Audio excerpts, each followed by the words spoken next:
Last up on our list is Casino Royale. 2006 is when that was released. Rotten Tomatoes scores higher than any other film on the list. 95 for the critics and an 89 for the audience score.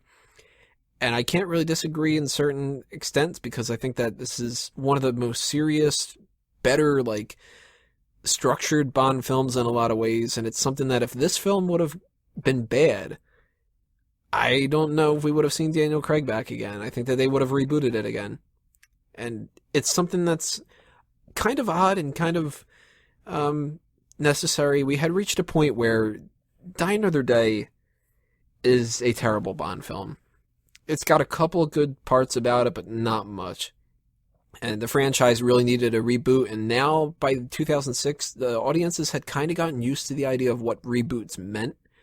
Kind of what we were saying before with On Her Majesty's Secret Service. They had a new way of doing things with carrying on the same continuity but replacing the actor, and they didn't have to be the ones that started the reboot chain in this Casino Royale and stuff, but it was a daunting task, and it was something where they brought back Martin Campbell, who had done GoldenEye, kind of a soft reboot. First off, before we get into some of the other things like that, Alex, what do you think about the idea that they brought the same guy back for that? Was that a mistake, or was that a positive?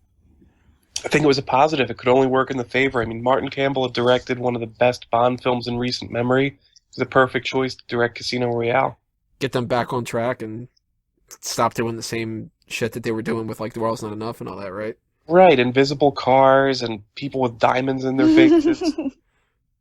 I don't think that one's too bad, the diamond in the face.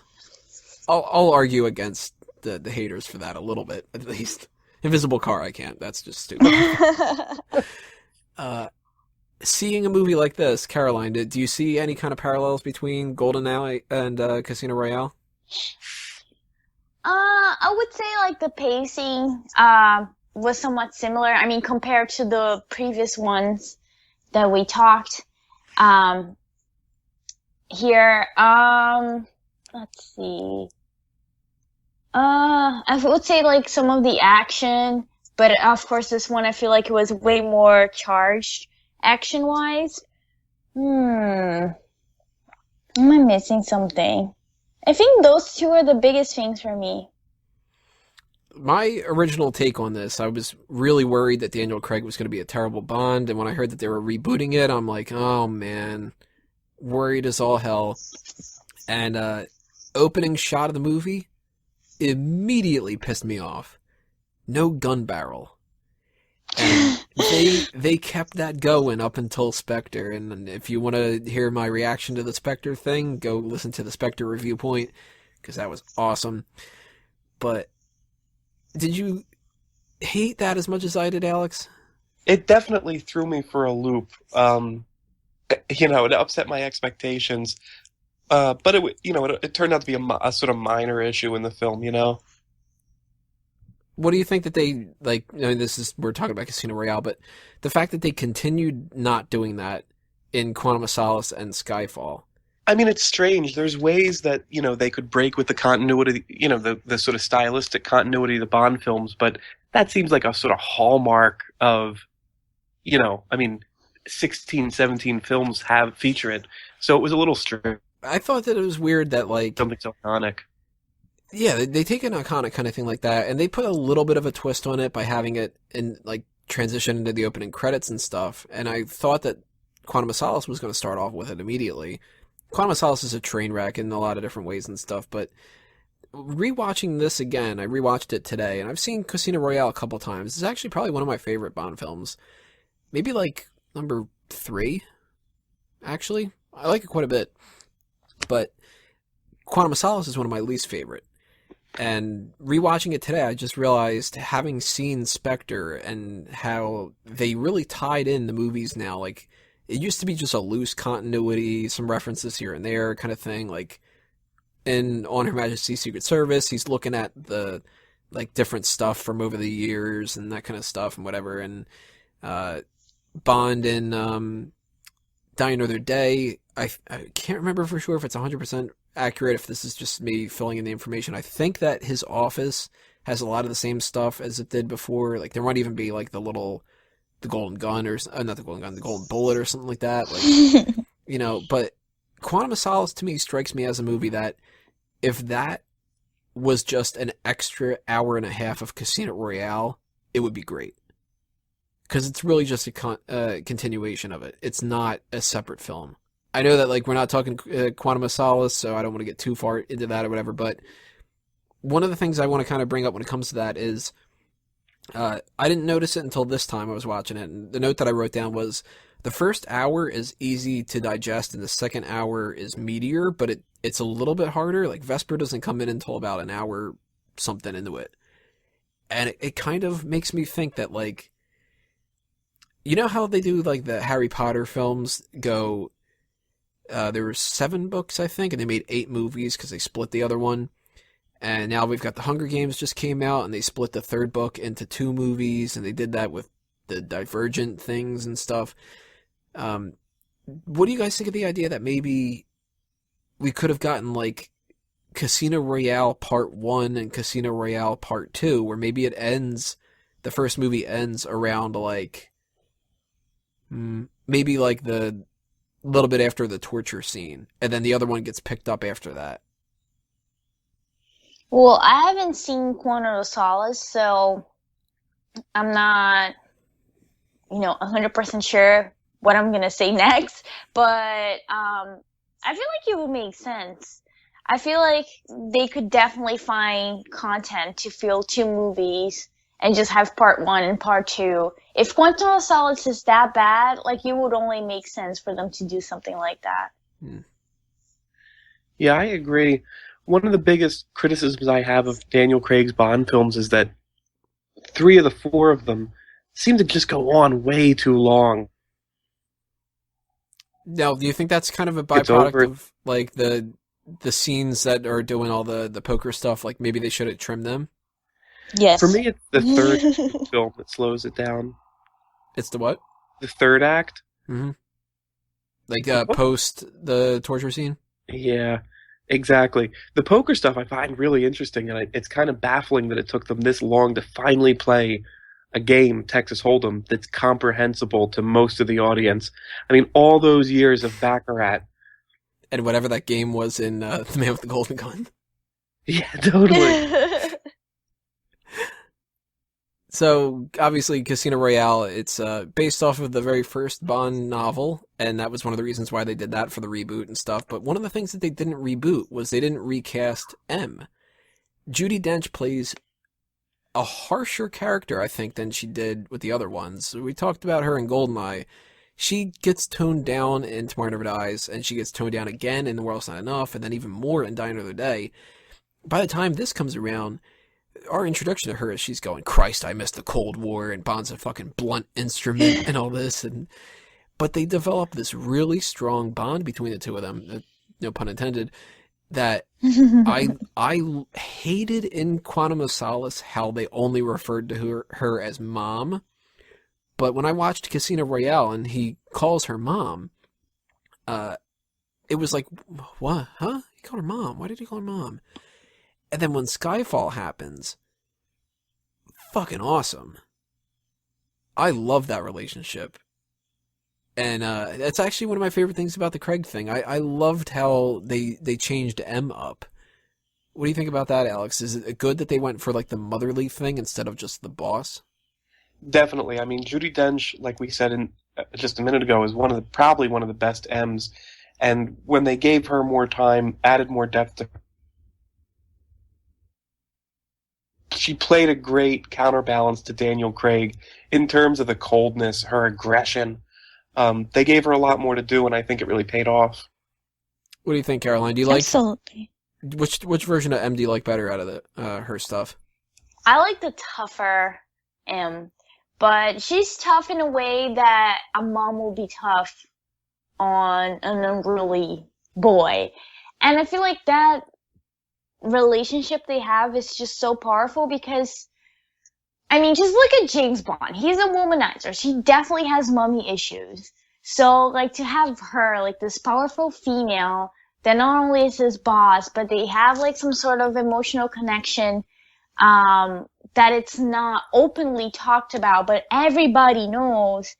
It's just so amazing to me, and it adds so much depth into both characters that it just makes everything richer. I love her. So we have the M stuff. Mathis is a kind of confusing thing. I can't quite get what they were doing with that, but I liked Mathis. I thought he was kind of cool. And we have Felix Leiter reintroduced. Jeffrey Wright plays the character. Yes. Talked a little bit about him, but you're on the Felix Leiter bandwagon, Caroline? Yes. Is it because of the actor, or is that Oh, I just liked him. I thought he was cool. He is a kind of cool cat, like the I'm bleeding chips. Yeah, I'm bleeding chips. Like, do you think we care about the money? He's like, yeah. I didn't introduce So myself, cool. brother from Langley. Oh, and I love his He's line. so cool. His line about the drink where Bond orders it. They're all specific, like 3/4 of Gordon's and whatever, or 3 measures of Gordon's or whatever. And somebody else is like, I think I'll have one. And then somebody's Yeah. like, make that 3. And then he goes, my friend, make that another one. Keep the fruit. Very American. Oh, I love him. If he's not my favorite Felix, he's number 2. Yeah, he's awesome. I want him back again. Just bring him back. I hope so. Villains are interesting in this one. We don't have like that one standout kind of villain, because it's weird in this movie. Like every Bond film, for the most part, the villain is the last fight, because it's the boss fight. You know, a video game, you fight Dr. Wily at the end of Mega Man, not at the beginning of it. You fight Dr. Robotnik at the end of Sonic and whatever. Bowser doesn't pop up and get, taken out of the game halfway through, but Le Chiffre does.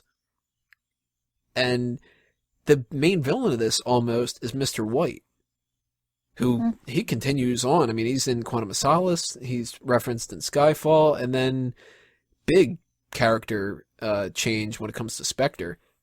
Did not see that coming for Mr. White. I thought that he was just going to be some random extra guy, like Professor Dent, is it, in Doctor... No? Professor Dent. Yeah, like he's like the Professor Dent, but he's better than Le Chiffre, Weird. And as far as Le Chiffre goes, and Mr. White and the eye patch guy that I thought was Le Chiffre the first time I saw it, really weird that they looked so similar. Yeah. What's Le Chiffre and the spectrum of, like, every Bond villain's got something weird. I mean, we talked Blofeld has that scar with the earlobes, and Jaws got the teeth, and Oddjob, for some reason, when he's translated into video games, he loses height, and he's got the bowler hat. Le Chiffre, though, weeping blood. Yes. Emo. Oh. I do like how Bond just flat out says it. Just, I'm not going to be too worried until I start weeping blood. Blood, yes. Alex, what do you think about that? Is it a good little trait for a villain? It's just strange and or there, like it's just one of these wacky quirks they make. I mean, I guess it's a little bit more subtle than him being horribly disfigured or having diamonds stuck in his face. Maybe he's got a little bit of a diamond in his eye, and that's why he's bleeding. And that's why it just keeps bleeding. We also have Stephen Abano, who is just like some guy, But Caroline, out of the villains, who's the standout people, and what do you think about the difference between, like, Mr. White being that guy and, the fact that we've got Le Chiffre who's weeping blood, and then we have this random eye patch guy. It's like, well, what's up with these people's eyes? Well, to me, like, it made a lot of sense, the whole eye situation, because the movie's called Casino Royale, so it's a lot about, like, some poker players, they even wear sunglasses, so you can't really see their eyes, so that you don't know if they're bluffing or whatnot. So it kind of, like, to me, felt very symbolic that both characters had issues with their eyes, in a way. I like that Mr. White was the ultimate bad guy, but I'm very biased because I love Mads Mikkelsen, who played Le Chiffre. And I know you guys are gonna make fun the way I say his name. Whatever, just like do it. I don't know how to pronounce his name, actually. I've heard Mikkelsen and I've heard Mikkelsen. Well, anyways, he played Hannibal on TV, and I have the biggest crush on him. He's so awesome. And the fact that he had like a broken eye, just like I have a broken eye, and they're both the left side. I just felt like we connected in levels. We connected in so many levels. We're destined to be together forever. I just liked him. I liked him as a villain, and I like that he's like so. He's not just like, yes, he's a bad guy, but he's also like just trying to save his own skin because he owes that guy a lot of money, right. And he has like an inhaler, which I loved. He's not too threatening when it comes to like, he's got the inhaler, he's weeping blood, and his whole story is just kind of like, I fucked up and I want to make it better. Right. Yeah, but that is awesome because I feel like it's almost like people. It kind of reminded me of the villain in that Bruce Willis movie Unbreakable, Samuel L. Jackson, because he's the opposite. He's completely breakable.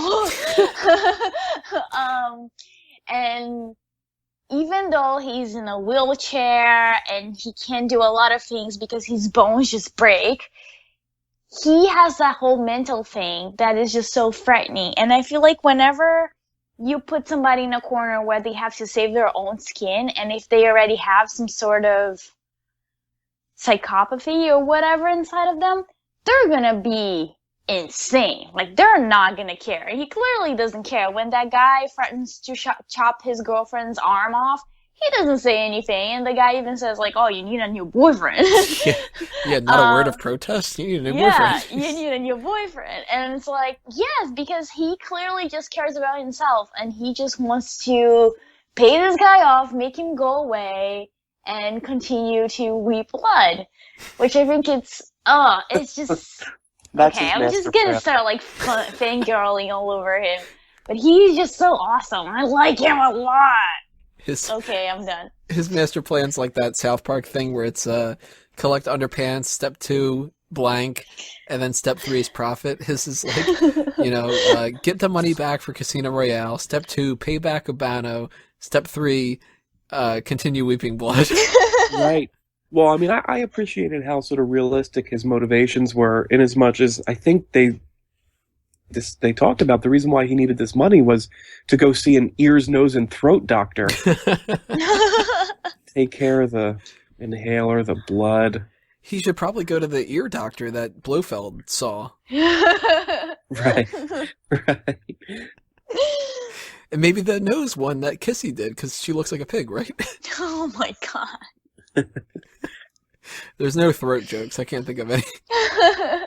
I believe in an earlier draft of the script, he was meant to cry milk, but they changed it to blood. So that would be really sexual. Caroline's got her crush on Lashif. Yes. On our side of things, we got Solange, who was in 007 in New York, I think is where they got the name from. And we got Vesper Lynd. Now, we can talk a lot more about Vesper, but Solange, so damn sexy in that scene. The scene where she's, getting ready to have sex with Bond, and she says a great line in there. She's just like, I'm getting a little worried that you might just want to sleep with me to get some information. And he's like, well, how worried? And she's like, not enough to stop. She's one hot piece of ass. She is like, oh man, it's great. Like the two things that I like the best about her, actually, and it's two like just odd things about her, but when she walks over to Demetrios and she kisses him and he says, like, if that was for good luck, you're 2 hours late or whatever, and she just puts her head down and just like, oh man, like, she's so cute when she does that. And she does the same thing with Bond when the phone call happens and she just puts her chin on him and just kind of like, oh my god, my fucking pain in the ass husband. I am into Solange. I think she's great. Do you remember any specific things out of Solange that you were into, Alex? The whole package.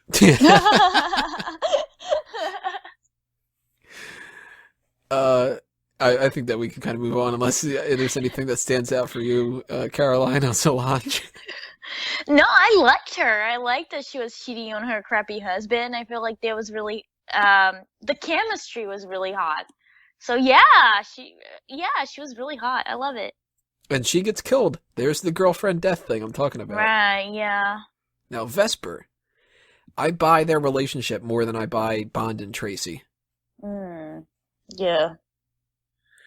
Well, I think a lot of it has to do with the fact that Vesper is so much hotter. That's true. She's gorgeous. Like, God, the scene with the purple dress, and he says, like, I need you to come out here and just kind of, like, distract people. My God. Come on. Can I just mention one thing? I think she's really hot, and I've been having, like, a girl crush on her for years now. But she has no ass. And I just noticed that because I was rewatching it today, because it was the first movie that I rewatched for this, and I was like, okay, maybe I don't remember anything. So I was rewatching it, and it made me really upset that she had no ass. I don't know. But she's still really hot, and she looks really good in every single scene she's in, especially when she's in the shower with him. That's a weird scene. What do you guys think about that? Because she says it feels like there's blood on her fingers and she can't get it off because it's her first death that she's witnessed. And Bond sucks on her fingers? Yeah. Like, huh? I love it. I get the whole, like, she wants to take a shower to wash it off, and Bond gets in the shower and holds her and, like, spoons her and stuff like that and asks if she's cold and stuff. But why is he licking her fingers? Because that's hot. Because that's what you want a man to do. To lick your bloody fingers? Yes! Well, there you have it. All you single guys listening here, if you want to get a girl like Caroline, if she's got blood on her fingers, just volunteer to lick them off. The path straight to my heart. I really like that scene, but another scene that I really like when it comes to Vesper is the scene where they're going back and forth about the dinner jacket and the dinner jacket. You know, she says, like, I need you to be able to tell the difference between it, and she's just putting on her makeup, and she looks less glamorous than she does in some of the other things, but I like that. It's something different. We don't see Bond girls without makeup. I mean, she's clearly wearing makeup. Like, right. But I was just gonna say, I mean, come on now. That scene, though, stands out to me, but even more than that, though, my favorite scene probably in the whole movie is the train car, I think it is, that they're in, where they introduce each other.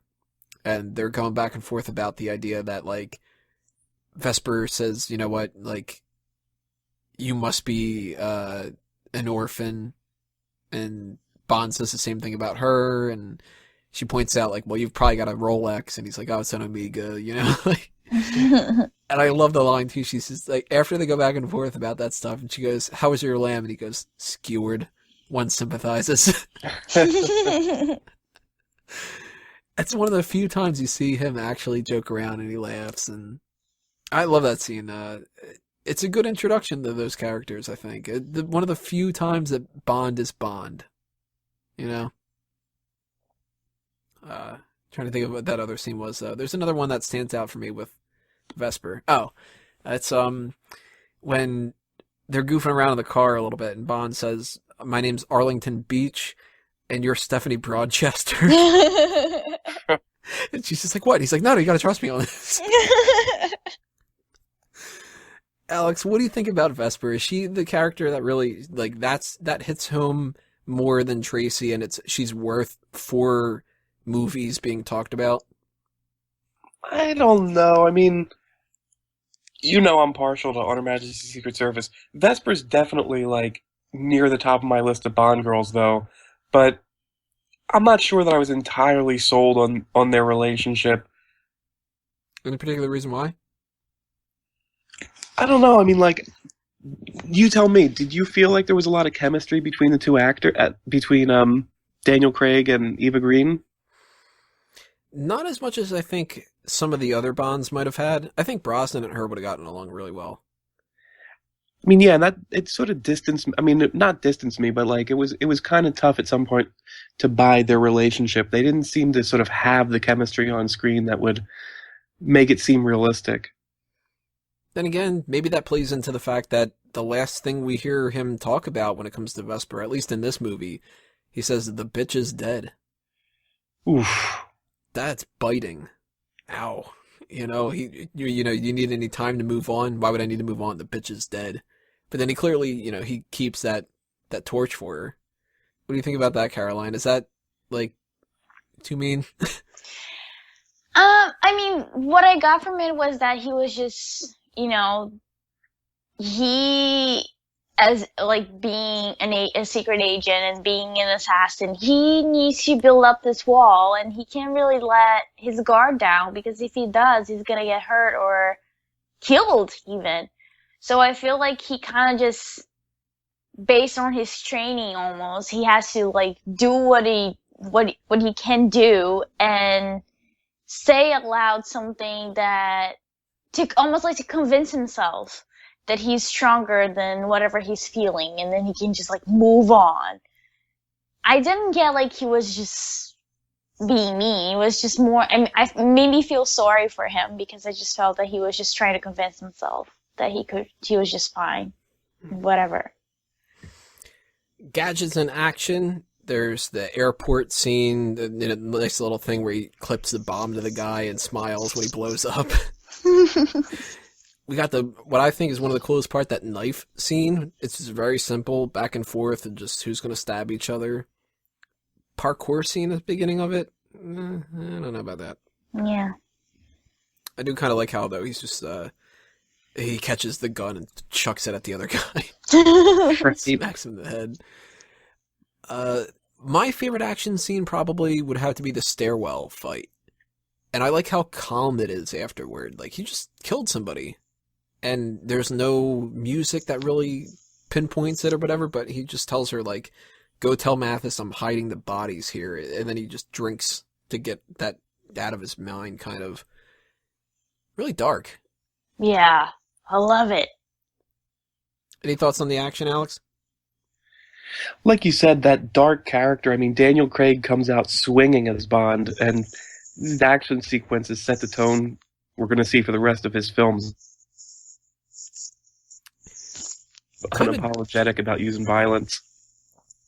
What do you guys think about the car flip? Because we had the car stunt in Man with the Golden Gun, and then in this one, the car flips over, and it's how the hell did Bond survive? His insurance rates must be sky high.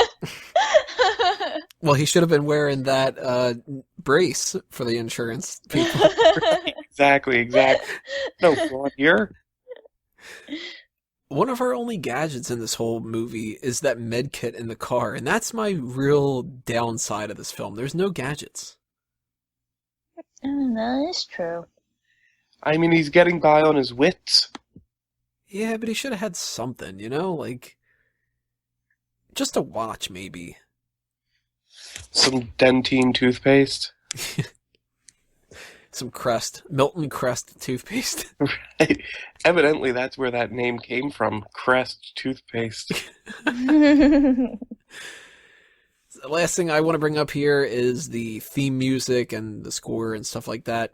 You Know My Name by Chris Cornell. A little more on the rock side of things. I like the song on its own, but I'm not digging it for a Bond theme. Me neither. Forgettable.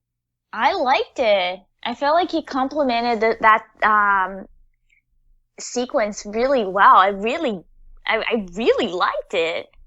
But I'm kind of biased when it comes to rock music. So maybe it's just personal preference.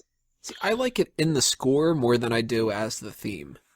There's a couple parts in there where they play it. One of them's when Bond's quote unquote on vacation. And it's this real sweeping version of it, and I like that a lot. But I like there's this alternative theme that somebody put out there, and it never got picked, of course. It's not even on the soundtrack or anything, but they actually called their alternate theme Casino Royale, and they worked it into the lyrics and stuff, and some of the lyrics are really good. It's Casino Royale, it's like heaven and hell. If you're under its spell, something about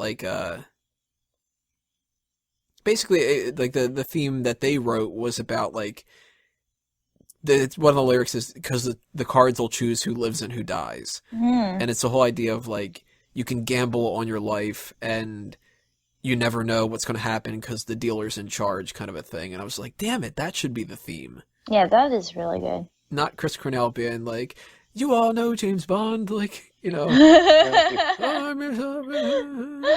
love that version, actually, Tony. I think that one should be the main theme. One note I have, though, that I'm going to end my little section on here, the end theme that plays in the credits, best rendition of the Bond theme ever. That's a tall, bold statement there. Go back and listen to it. I will fight that up against any other version of the Bond theme. The Dr. No one, the Moby remix, any of them. I think that the very end of this, you know, he gets the thing out and he shoots Mr. White, and then it's like it's Bond, James Bond, and then you just got that. It's so good. Like I can listen to that one over and over again. That's fantastic. Good classic version of the Bond theme. You know, no weird pop stuff in there, no like disco-y things, just orchestra. God, I love that one. So let's round this out here.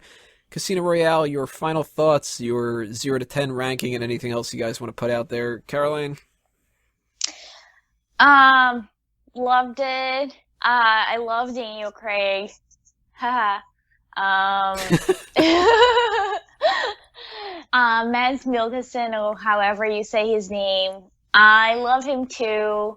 So, can I just say that I really love the torture scene? Oh yeah, the torture scene, where that probably explains why Bond never has any kids. Yeah. Well, you know. Good line of the, now the world's gonna know that you died scratching my balls. But I love that torture scene so much.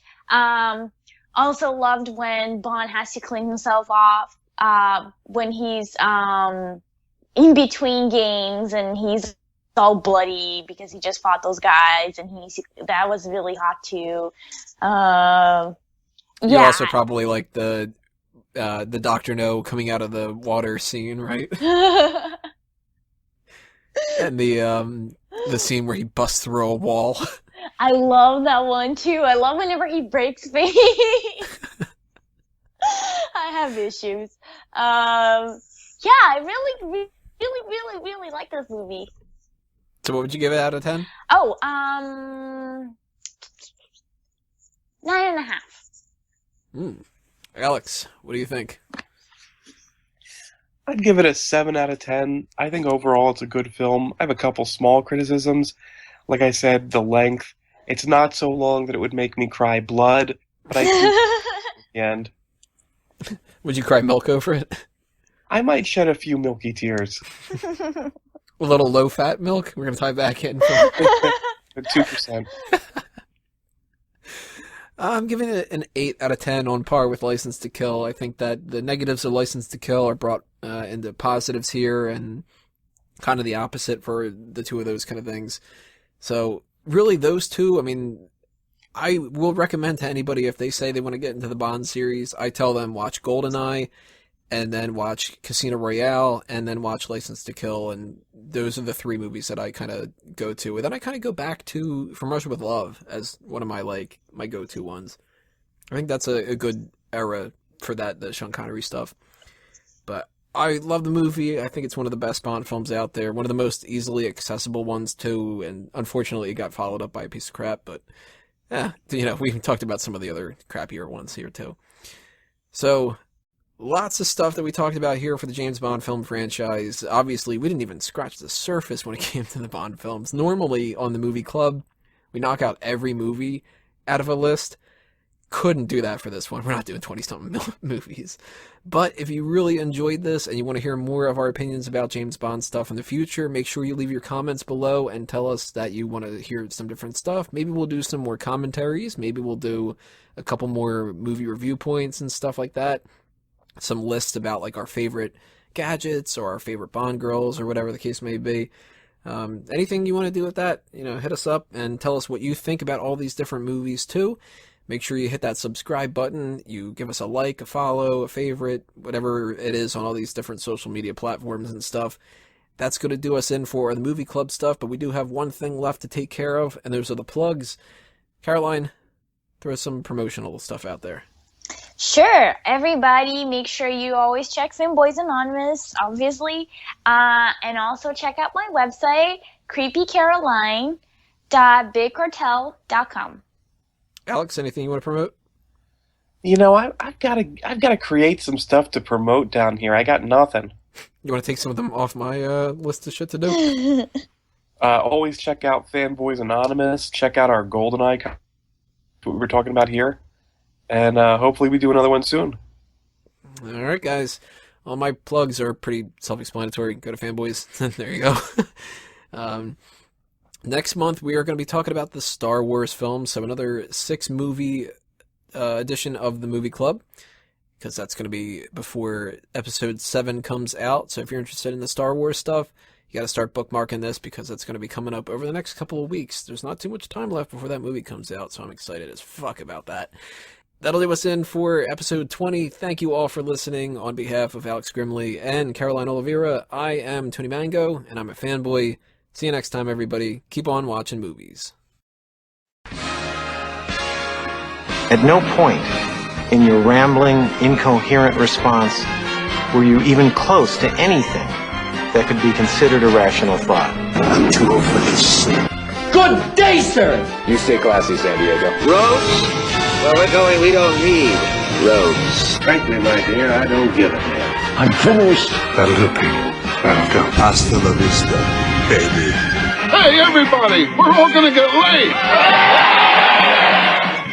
You're still here? It's over. Go home.